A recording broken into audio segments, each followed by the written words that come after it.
Welcome to this review of sorts of the Honda Transalp. I've just parked the vehicle. It's got 20,000 kilometers on it, as you can see.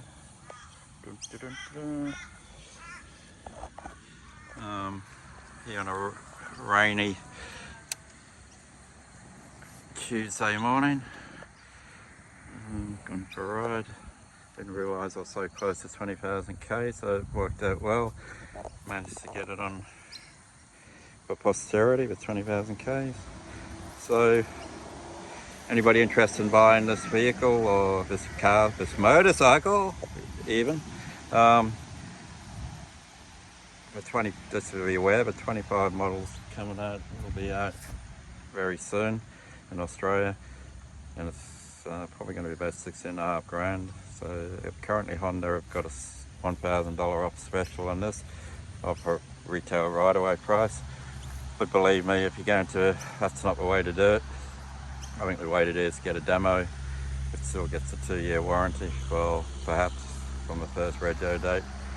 You can negotiate that with the dealers, I think. Near enough your 2-year warranty, and you're going to get them with about 800 k's, 3,000 k's for about 13 grand. If you haggle, you're not afraid to haggle, you might even get them cheaper. I bought this for 12,600 in July. It had 8,700 kilometers on it. At the time I still had the Versys 650, so I was riding the Versys and this bike, and I couldn't afford 2 bikes. So I decided, well, which bike should I go for to keep? And after a lot of soul searching and umming and ahhing, I decided the Honda Transalp. Look at that light. People say the Transalp light's not that good, but I reckon it's pretty good when you're on the road. It's got like a split LED light. It's not too bad.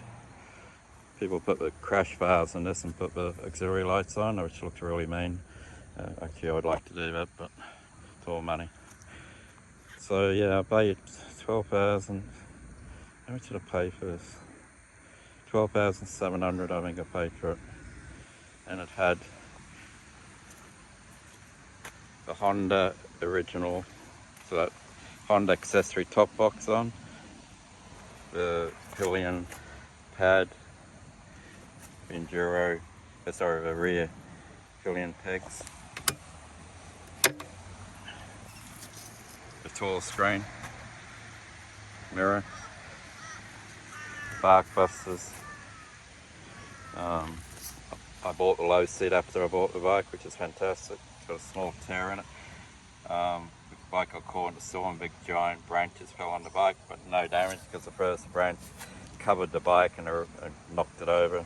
So I just got a small tear and a tiny dent in the tank, which is coming at $100.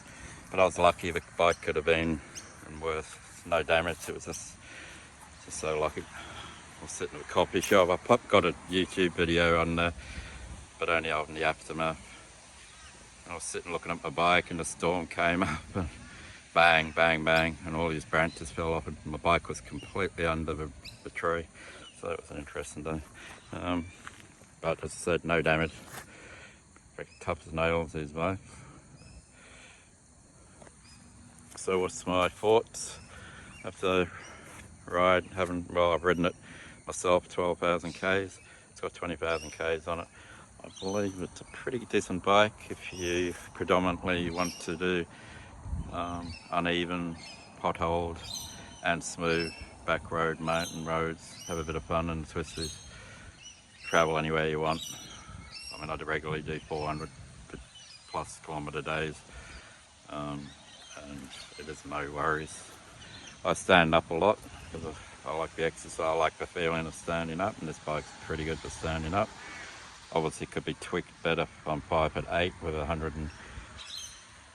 5'8", which is about 175 centimeters, and I've got a short 28-inch, 29-inch inseam. That's why I got the low seat. I can just about flat foot if it's a perfectly flat road. If it's a bit cambered on one side, I can only flat foot it on one side. It's a 208 kilo bike, so it is heavy. Don't let anybody tell you that a 208 kilo wet bike is not heavy to pick up off the ground. when the trees fell on it. It took two or three weeks to pick it up comfortably without scratching the bike. Remember, when you pick it up and you're dragging it, if you don't do it cleanly, you're going to scratch the shit out of your bike. These bark busters are a fantastic idea, because if the bike falls over, guess what takes the impact?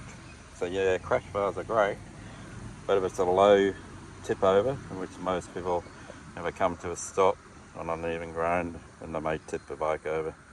If they're a short rider or they're not concentrating to put too much front brake on. For whatever reason, the bike tips over when you get off to go to the coffee shop. If it happens, this will take a lot of the impact.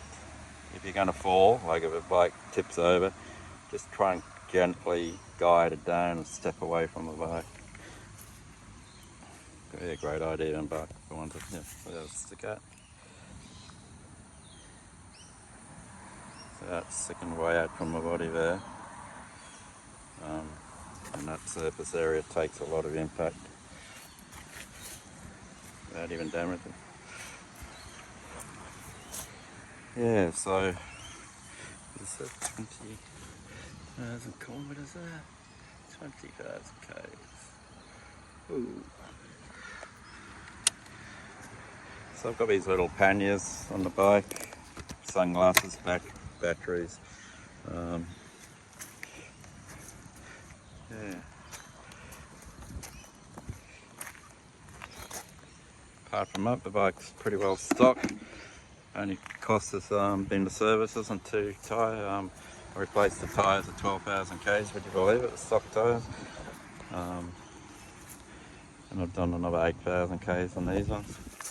And they seem to be pretty good. We're in the same tyre, except I haven't done like mixed tours, except the ones that won them were the OAM mixed tours. These are the obviously the manufactured ones, and I've been pretty good.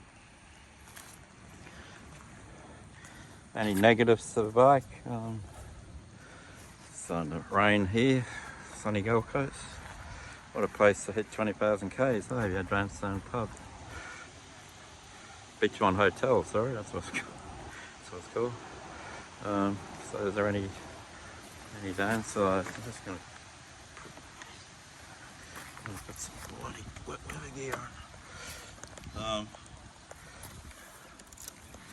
Any downsides? Very soft suspension. So it's not a bike to enjoy. There's the bag, one what you can fit in 52 litre box, pump, air pump in there, battery operated tools, all my charging cables, first aid kit, drinks, all that sort of gizmo, little hat. Nothing terribly exciting, but that's pretty handy.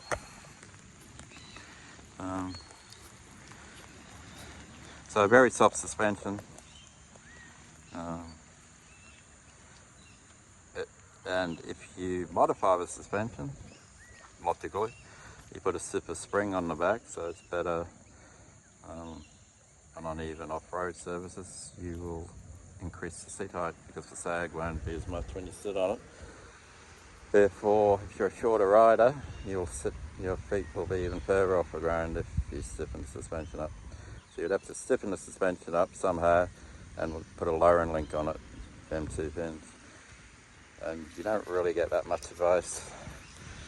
You have to go to a specialist suspension place to get that sort of advice. I think Ward, but there's different places in Australia that do it. But you've got to remember, same with a CR 300 Rally, you stiffen the suspension up, great, you've got a more serious off-road capable bike, but you've got a taller bike. Now you send a taller bike off-road, when you're up on a hill, you stall and you can't get your foot down and you tip over. Because it's so bloody heavy, you might struggle picking it up if you're riding by yourself. These are the things to try and keep in mind. And it's pissing down rain, pouring rain. But that's it, 20,000 k's. Fantastic bike, heaps of power, 92 horsepower.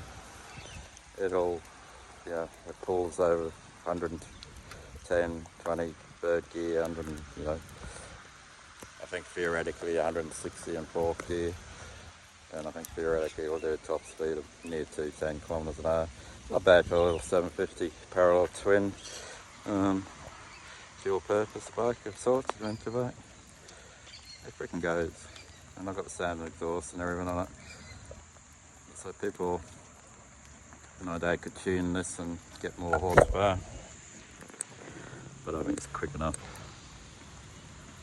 When you're on the back roads, how quick can you go? Have fun. That's that acceleration, 0 to 100, and this does it in less than 4 seconds. 3.7, I think. So that's pretty quick.